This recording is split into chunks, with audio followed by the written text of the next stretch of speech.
Hello everyone, today in Sangee's Cookery we are going to see everyone's favorite delicacy, nothing but the moli paratha. So moli paratha or the white radish paratha. So this is basically a Punjabi delicacy. This is prepared with whole wheat atta stuffed with the grated moli or the grated white radish along with a few spices. And on a tiring day, you don't have to prepare a sabji because this will just go very well with curds and pickles. So if you have the stuffing ready, this is going to be very easy. So let's see how we can prepare this. I've taken around 8 to 9 moli or the radish. I have peeled the skin and scraped it.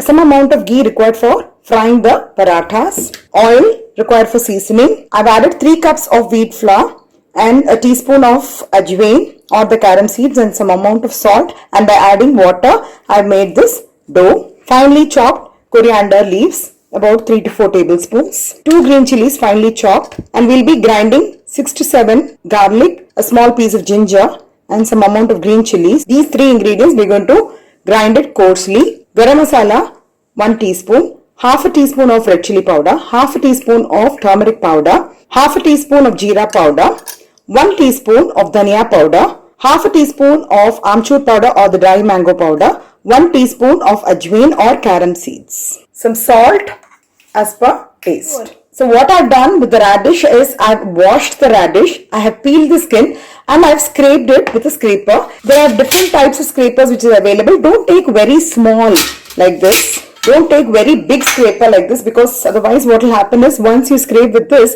it will be difficult to cook as well. So take somewhere in the medium, either this or this.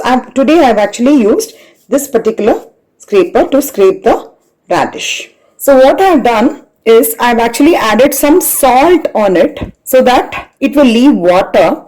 You can either squeeze out the water like this.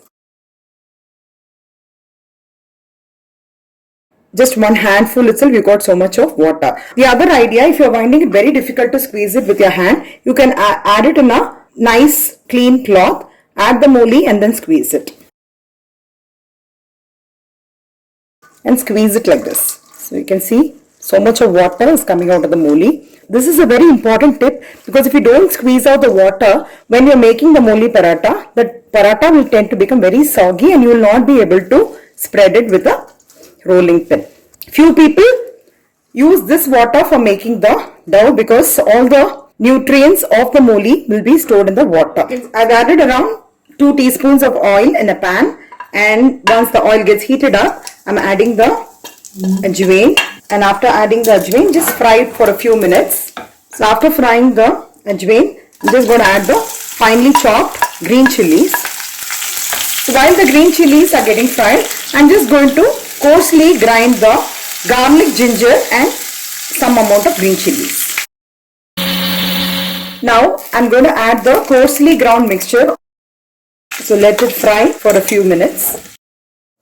So it's been about a minute. Now we'll add in the masalas. About half a teaspoon of turmeric powder, half a teaspoon of chili powder, jeera powder, garam masala powder, dhania powder and the amchur powder. Give it a nice mix. Now we'll add in the squeezed radish as well. So you can see absolutely it's dry and there is no water at all even after I squeeze it. So we're going to lightly fry this for about 2 minutes so that even if there is any excess moisture which is left, it will get cooked. You can nicely mix this up so that all the masalas are coated evenly on the scraped moli.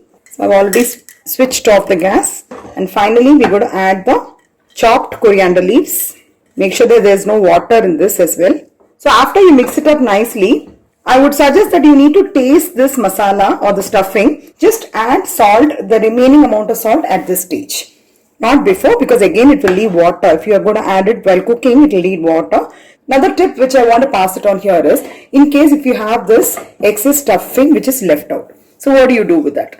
So normally what I do is I fry some coconut. Nicely fry it little bit brown by adding a teaspoon of oil, and along with this I grind it into a coarse paste and it becomes a toge, like a chutney type. So that can be had along with dosas or idlis. So that is also one thing which is really tasty, which I want to let you know. Now I'll tell you how to make a paratha. I've taken a small portion of the dough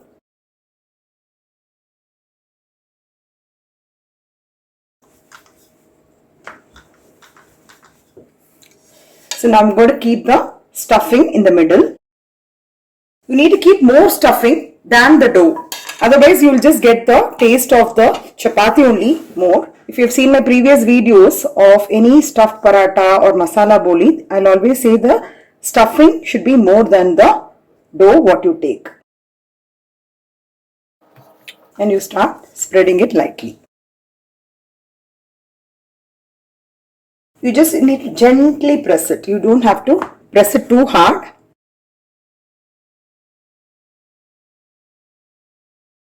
It's better to keep this paratha a little bit thick. I've already heated the tawa. Going to add the paratha. So first you gently toast it on both sides, and after that you apply the ghee or oil. So now I'm just going to gently apply some ghee. With ghee, the paratha tastes really good. So you need to cook the paratha until the brown specks appear on the surface of the paratha like this. So you can see that the paratha is nicely toasted on both sides. So once it is cooked well and the brown specks appear on the surface of the paratha, you know that the paratha is cooked, and you can take it out and keep it. The very tasty, mouth-watering and healthy too moli paratha is ready. And today I am going to serve this with pickles, and I made a green chutney and some curds, and also I have prepared a vetta kolambu. Even with a plain curd and pickle, it's going to be really yum. So I hope you'll all try out this recipe, and if you like it, please share it with your friends and relatives. And if you're watching the channel for the first time, please do not forget to hit on the subscribe button and also click on the bell icon for further interesting notifications and recipes. Thank you and have a great day.